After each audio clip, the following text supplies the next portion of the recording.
Hola, hola, ¿qué tal? Bienvenidos, espero se encuentren muy bien allá en casita y bienvenidos a su podcast favorito, donde, bueno, aquí ya saben que abordaremos diversos temas. El día de hoy tenemos temas profesionales y que estén abordados al tema de la salud. Entonces, pues bueno, aquí vamos a abordar mi experiencia a lo largo de mis prácticas. Les comento una pequeña detallito. Soy mamá. Les comparto un poco de mi información. Soy mamá, tengo una pequeña de 6 meses y pues bueno, por si escuchan la vocecita de esa invitada, es mi hija, ¿vale? Entonces, bueno, espero eso no les incomode y todas las mamás en casita me entiendan. Bueno, como les comentaba, les voy a platicar hoy un poquito de mi experiencia a lo largo de mis prácticas. Para comenzar, pues les voy a platicar un poco en qué instituciones he estado. Yo he estado en instituciones principalmente en niños, ya que ese ambiente se me hace muy sencillo, que diga muy complicado, perdón, porque se abordan temas un poco, bueno, no un poco, más bien se abordan temas sumamente difíciles, ya que se viven demasiados casos y eso, bueno, yo lo empecé a ver y a vivir esa realidad cuando yo estaba dentro de esas prácticas. Ya más adelante van a entender un poquito del por qué estoy comentando esto. Bueno, mis prácticas las realicé en la primaria Francisco Villa. Es una primaria que queda por la estancia. Igual no sé si algunas personas que me están escuchando la conozcan, pero está por la estancia, un poquito más retirado del metropolitano, pero como por esos rumbos. Entonces, esta primaria tiene obviamente niños desde los 6 hasta los 12, 13 añitos. Y aquí la verdad es que tiene docentes muy buenos, sin embargo sí hay que mencionar unos pequeños detalles que existieron, pero bueno, eso también lo comentaré más adelante. Dentro de mi rol o mis actividades que yo aplicaba en la institución era estar principalmente en el área de USAER. USAER, les comento, les doy un poco de contexto, es una oficina donde se encuentran dos pedagogas y una psicóloga.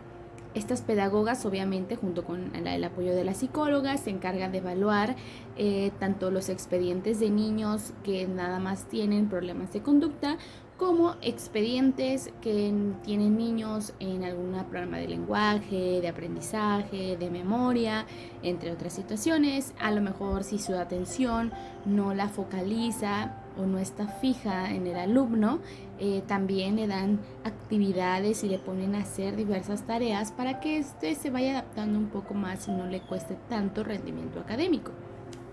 Bueno, esto, como comentaba, pues era mi rol, ¿no? Era crear también espacios, dinámicas, actividades, presentaciones, las cuales todas estas se presentaban tanto al docente como al alumno.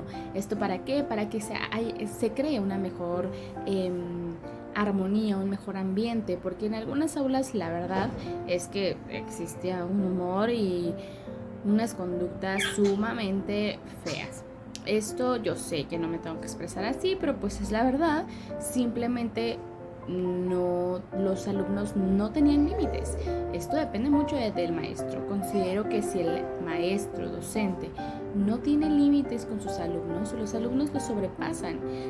Y en esta escuela llegó a pasar que incluso un alumno de tercer grado llegó a cachetear a una maestra mayor simplemente porque no quería hacer las actividades de clase. Entonces considero que estas pequeñas acciones, que bueno, para mí no son pequeñas la verdad, pero comento que un poco para el área administrativa en dirección general, sí, pues no son nada, pero más adelante tocaré esos temas. Entonces, eh, dentro de USAER, pues como comentaba, yo realizaba todas estas áreas, me organizaba junto con las pedagogas, junto con la psicóloga, que aunque a la psicóloga no la veía mucho por temas de que solo asistía una vez a la semana a la institución, también aprendía mucho, aprendía de sus expedientes, de cómo aplicaba pruebas, cómo los comentaba, o sea, ya un caso real, ¿no? Y que ya se evalúa realmente la situación. Entonces, pues bueno, normalmente no hacíamos tanto, dábamos pequeños rondines dentro de la institución. La verdad teníamos una pequeña rutina establecida. Una de las rutinas era que llegábamos, o sea, bueno, en este caso yo llegaba como practicante y, bueno, ahorita les comento un poquito más esta situación. Listo, la pequeña Romina ya se pudo tranquilizar un poquito. Ok, como comentaba, yo llegaba como practicante, me iba directamente a las oficinas USAER y ahí pues nos planteábamos cuál iba a ser el itinerario de la semana o en este caso del día, ¿no? Ya yo me comunicaba principalmente con la pedagoga, ¿no? Que era con la que ahí estaba inicialmente. Y ya yo comentaba pues de todo, la verdad.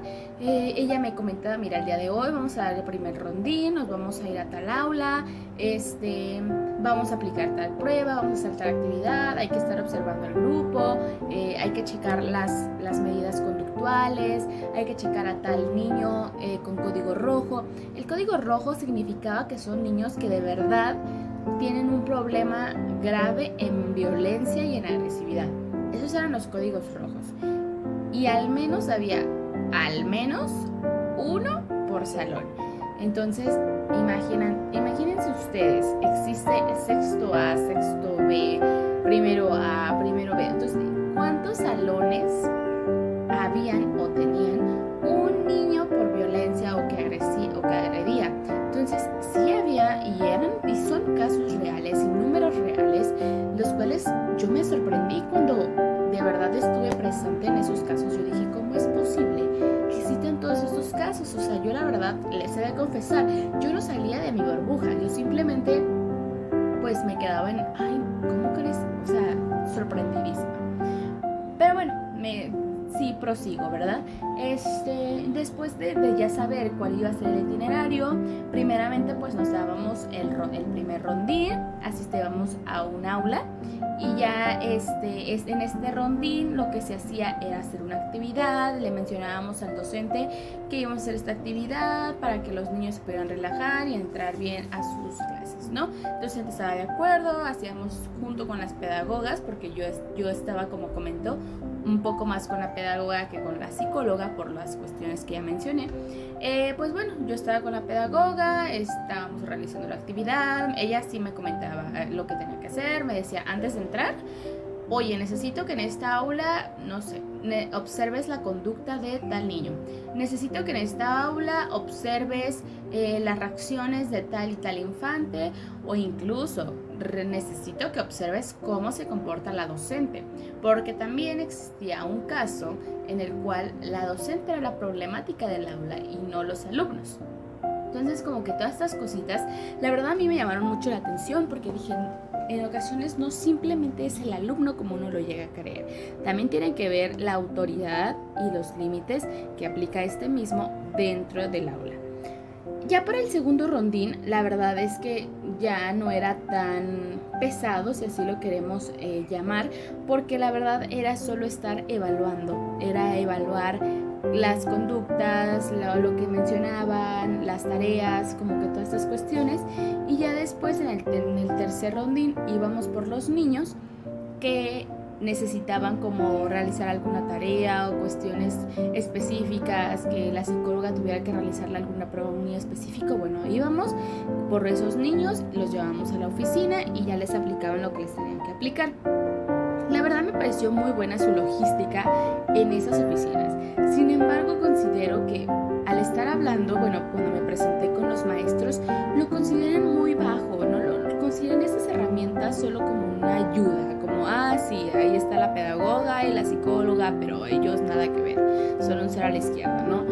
¿Por qué hacer esto? Yo siempre me preguntaba si la verdad ellas yo considero que son el cerebro del aula, porque sin ellas no se vería una mejora en el aula y existirían incluso problemas peores o más catastróficos de violencia y de agresividad. Entonces, la verdad, bueno, entiendo el punto quizás de los profesores que no llegan como a ver un poco más de una pedagoga o de una psicóloga, pero pues la verdad esos ya eran un poco temas de ellos, ¿no? Como docentes. Ok, Pero siguiendo un poquito con esto, algo que también me llamó mucho la atención era que cuando sucedía un caso específico de violencia, en ciertas ocasiones yo preguntaba, ¿y este tema por qué no lo sabe el director? O sea, estos temas los sabe el director. Y la verdad es que esto me lo dijeron como, ay, es que te lo vamos a decir, pero por favor no digas nada, tenlo debajo de la mesa. Lo estoy contando aquí, justo, no estoy mencionando nombres, pero lo estoy contando para que se den cuenta de la realidad que se vive y que algunos piensan que no pasa, que en su escuela no pasa o que a sus hijos no les pasa. Entonces, la pedagoga me dijo, por favor, no le digas al director, no comentes nada, esto pues solamente tratamos de trabajarlo nosotras y a la manera que se puede. Entonces yo me quedé muy sorprendida porque estos casos de violencia eran muy graves. Por ejemplo, les cuento un poco un caso que tuvimos una ocasión. Bueno, esta ya tiene también bastante tiempo, pero era que un niño específicamente, bueno, tenemos demasiados, pero uno de esos casos era que un niño era muy violento y agresivo tanto con las maestras como con los alumnos, ¿no? A los alumnos, ¿qué les hacía? Se preguntarán, les tiraba las mochilas, les rompía sus trabajos, si tenían examen, les rompía el examen, les contestaba, les gritaba, los ahorcaba incluso, los llegaba a amenazar, los empujaba, o sea, mucha violencia. Y hacia las maestras, en una ocasión, lo que pasó es que el niño iba a ahorcar a otro niño, literalmente. Entonces la maestra empieza a corretearlo por el salón y decirle, no hagas esto, no hagas esto. Entonces, en una de esas la maestra se cae, tuvo un accidente, entonces se pegó muy fuerte. Y el niño lo único que dijo, que mencionó fue, por mensa, o una grosería. Entonces, pero empezó a soltar una carcajada. Cuando nos comentó eso la docente, me sorprendí demasiado por cómo no les interesa o no les importa que exista una autoridad enfrente de ellos, ¿no? Entonces yo cuando me enteré del caso dije, bueno, ya lo habrán reportado con el director y vamos a hablar con padres para ver qué se puede hacer. Y en eso me dice la pedagoga, no vamos a hablar de esto con el director. Y yo, ¿por qué no vamos a hablar de esto con el director? Y ya me mencionó, porque él no puede saber esto. Y yo, ¿cómo? Y ya fue cuando ella me dijo, el director tiene ciertas preferencias por cuestiones ya sea de amistad, de lo que quieran ustedes, pero él no permite que le llamemos la atención a los hijos de sus conocidos. O sea, no se les puede permitir, eso está no permitido. Entonces dije, a ver, pero es que ese niño puede causar un daño mayor. O sea, ya causó un daño a la maestra y puede seguir causando un daño mayor a los alumnos. Y lo único que dijeron fue, nosotros lo estamos manejando internamente sin que el director se entere. Me dijo, pero hemos llamado a la mamá para platicar con ella, le hemos mandado recados de lo que ha pasado, han hecho un buen de cosas, las cuales ninguna son bien recibidas, ninguna le han como hecho caso. Entonces el niño sigue como si nada, a él no le pasa nada, el director no sabe nada y todos felices y contentos, ¿no? Entonces esta parte sí me pongo a reflexionar sobre estas prácticas y digo, híjole, qué fuerte, ¿no? Como, no sé si en algún momento ustedes han escuchado sobre el autor Bourdieu, no sé si en algún momento lo escucharon, a lo mejor en sus estudios, yo digo que sí. Pero él mencionaba que sí existen jerarquías, que sí existe la violencia dentro tanto de mujeres como hacia en una institución, ¿no? Entonces, él mencionaba que este tipo de dinámicas institucionales reflejaban obviamente una forma clara de violencia simbólica, ¿no? ¿Por qué? Él entendía que la imposición da diferentes significados y jerarquías, obviamente, ¿no? Pero esto no quiere decir que exista una necesidad de coacción física. Entonces, él menciona que esta violencia opera cuando el personal, o sea, habló en este caso de las pedagogas y de la psicóloga, acepta muchas veces las cosas, aceptan lo que dice el director y no cuestionan. Entonces, esta imposibilidad de intervenir en casos de violencia infantil por medio a que el director tenga alguna represalia, pues no les permite cumplir su trabajo como se debe. Yo me quedé y dije, sí es cierto, o sea, Bourdieu tiene mucho significado con lo que yo estaba viendo en mis prácticas, ¿no? Entonces, considero que quizás ellas minimizan esos actos agresivos, considerándonos como hay juegos como niños, ¿no? Que quizás por parte de la psicóloga ella sabe lo que está pasando y sabe lo que de verdad está aconteciendo, pero por miedo a lo que comentaba no lo dicen, no lo comentan, no lo trabajan con quien deberían de verdad trabajarlo, porque a mi consideración ese infante ya debería de estar expulsado. Afectó la salud directamente de la maestra y quiso afectar la salud también directamente de un alumno. Si no fuera por la maestra que llega e interrumpe ese momento, el niño ahorca al otro niño. Entonces, siento que estos juegos, si así lo quieren llamar ellas, no están bien, o sea, no son correctos, vaya, si lo queremos ver así. Existe violencia, existe agresividad dentro de su ambiente, ¿no? Algo que también explicaba Bourdieu es que de esta forma de violencia, pues también se sostiene mediante estructuras, obviamente de diferentes percepción y categorías mentales, ¿no? Pero él lo denomina hábitos. Esto quiere decir los hábitos que también, en mi idea, es que estos hábitos se crean en casa. Si el niño ve esto en casa, lo va a replicar en la institución, sí o sí. O sea, aquí lo que ve un niño lo hace. No tiene todavía el criterio propio de decir esto está bien y esto está mal, esto lo puedo hacer, esto no lo puedo hacer, ¿no? Entonces es importante aceptar. Bueno, yo eso sí les dije a las pedagogas, les dije, es que es importante que acepten cuando él no está cumpliendo con su deber, él no está cumpliendo con su labor profesional, el cual es cuidar y respetar a todos los de su institución. Entonces, como que estos factorcitos, la verdad, a mí me sorprendieron demasiado en estas prácticas, ¿no? Otro caso que también me gustaría mencionar era que teníamos una pequeña que iba en tercero B, si no mal recuerdo, y esta pequeña tenía también un tema muy particular. Su caso era que era hija única, entonces pues no tenía competencia como tal. Sus cuidadores o cuidadoras en este caso eran su abuela de una edad avanzada y su mamá. Por ende ella se sentía muy consentida, muy tranquila, muy amada, o sea, el mundo entero era para ella, me explico. Esta niña lo que pasa es que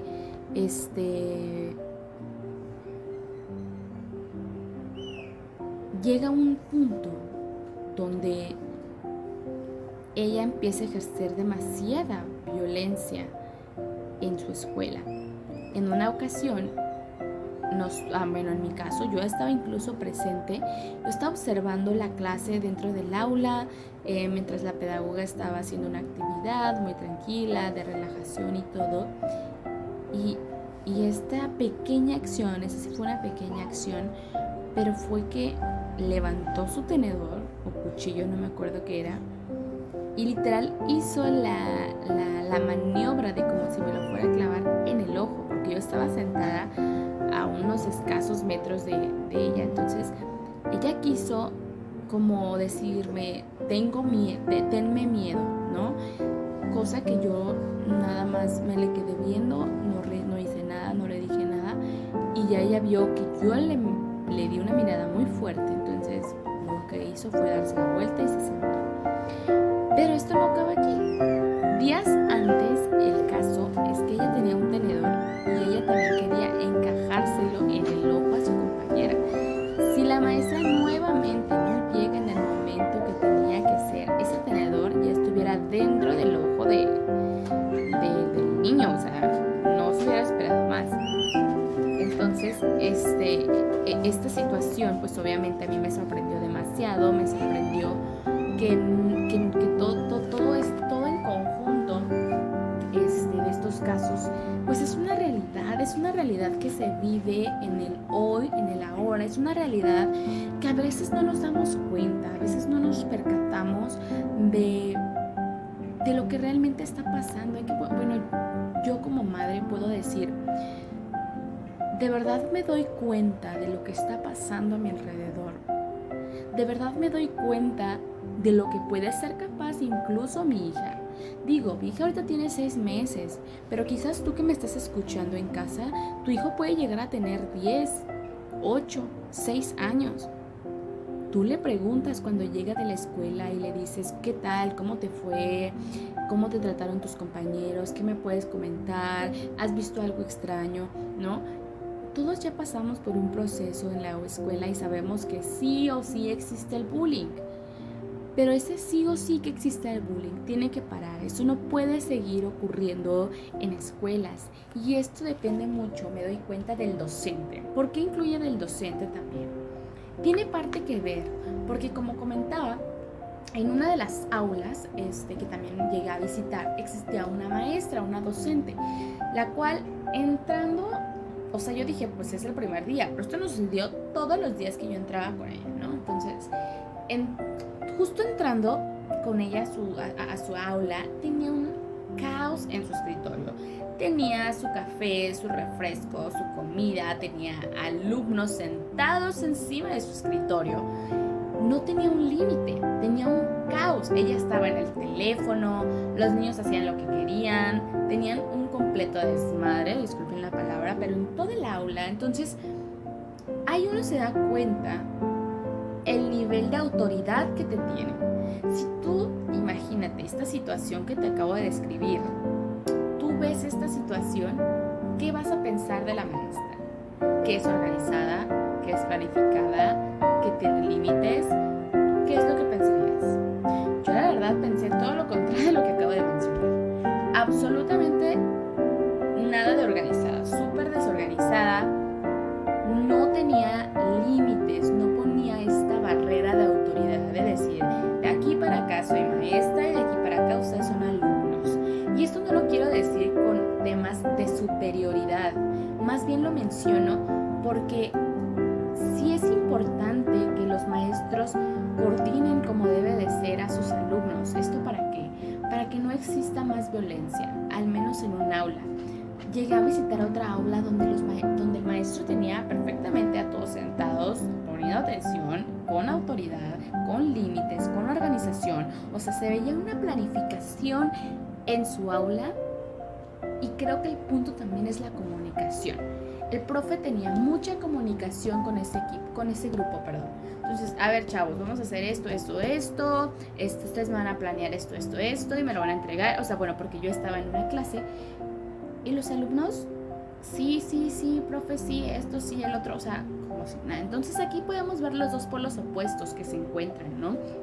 Y que incluso son importantes retomarlos porque, como comentaba, es importante checar, revisar cómo se encuentra la escuela de mi hijo o de mi hija y qué hay detrás de esas puertas. Porque a uno le pueden pintar que todo está perfecto, que todo está bien, que todos mis docentes están completamente evaluados para poder ser docentes.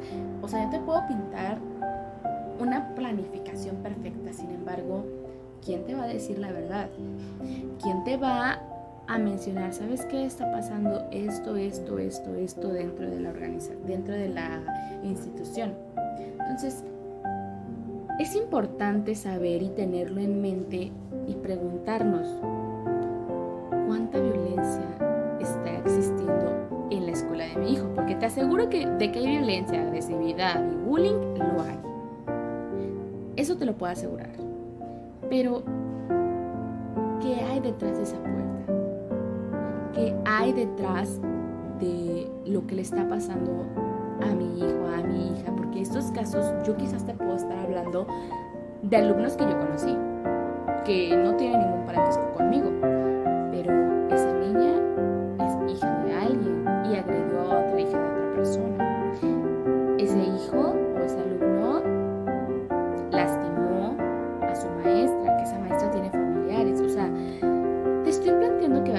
realidad, que no vivas dentro de una burbuja como yo viví, que no pienses que por ser niños son perfectos. Entonces es importante tomarnos en cuenta toda esta situación que te estoy comentando, que la analices, que la reflexiones, que la tomes en cuenta, que no solo te pares, pongas lonche y te vayas a la escuela y dejes a tu hijo y ahí se acabó tu maternidad dentro de la escuela, sino que de verdad pongas atención en esos pequeños detalles, en esos puntos rojos, ¿no? Porque lo más grave no siempre es lo que está a la vista, fíjate. Entonces, me gustaría que reflexionaras esta frase, la cual yo puse en mi informe, y es: la verdad está atrás de la puerta. ¿Qué te suena? ¿Qué te dice esta frase? Y es cierta, ¿no? Porque tú no vas a conocer la realidad hasta que de verdad investigues y te pongas en los zapatos de la otra persona y veas qué está pasando y preguntes, incluso a tu propio hijo. Ten la confianza y la libertad de decirle: ¿sabes qué? Si tú estás ejerciendo violencia o bullying o agresividad, dímelo. O también ponte a pensar cómo está tu casa, cómo está tu hogar, qué es lo que estás viviendo tú. ¿Qué estás haciendo en casa? Si lo estás haciendo bien, si necesitas áreas a mejorar, si tu hijo está viendo mucha agresividad en casa, si a lo mejor el lenguaje no es el adecuado para estar hablando, ¿no? Eso también es importante. Entonces, hay que tomar todas estas cosas en cuenta, porque si no, todo lo que te estoy mencionando en todo este podcast se seguirá reproduciéndose, se seguirá pasando, ¿no?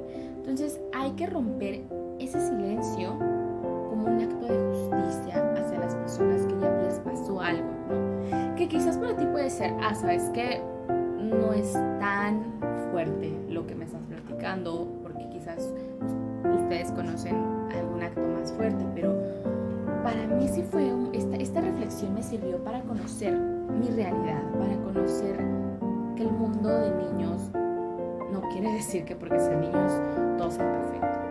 Entonces, hasta aquí termino un poco esta reflexión, hasta aquí me gustaría dejarlo y me gustaría que se quedaran con todas esas pequeñas preguntas que hice para que las reflexionen, para que las piensen y cuestionen qué áreas necesitan mejorar, qué temas necesitan checar en casa, qué es lo que hay que preguntar, qué es lo que hay que ver en las escuelas.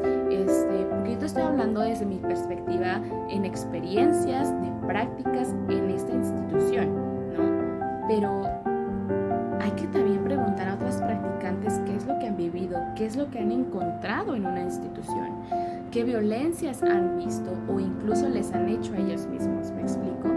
Entonces, hay que quedarnos con esto, hay que analizarlo y como conclusión me gustaría cerrar, ¿no? todo esto que les acabo de mencionar. Como conclusión, ¿qué te llevas tú?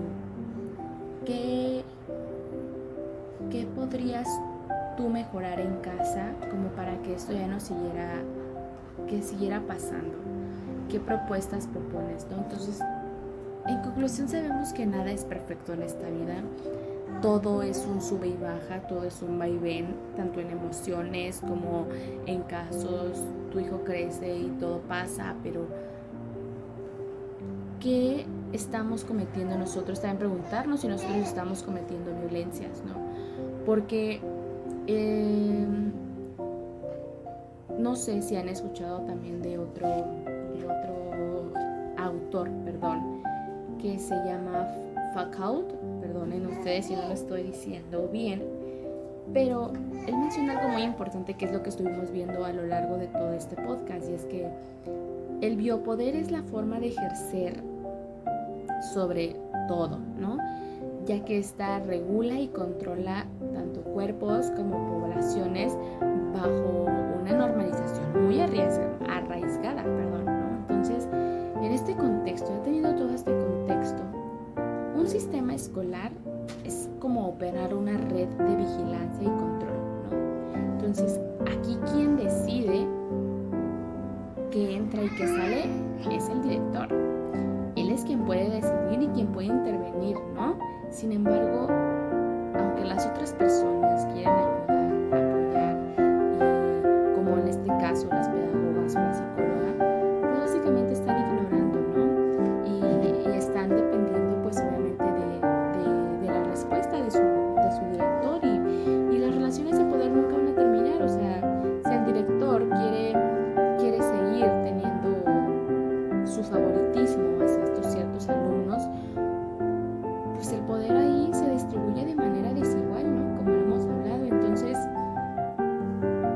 no hay que permitir que se niegue la atención hacia los otros niños.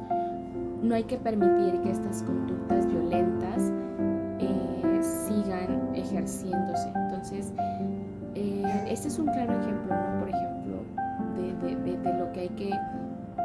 de lo que hay que enseñarnos y hay que mejorar, ¿me explico? En mi caso, por ejemplo, ¿yo qué podría hacer para que esto ya no siguiera pasando quizás en mis siguientes prácticas? He de confesar, cuando yo me enteré de esto, yo la verdad, o sea, dije, yo corro de aquí.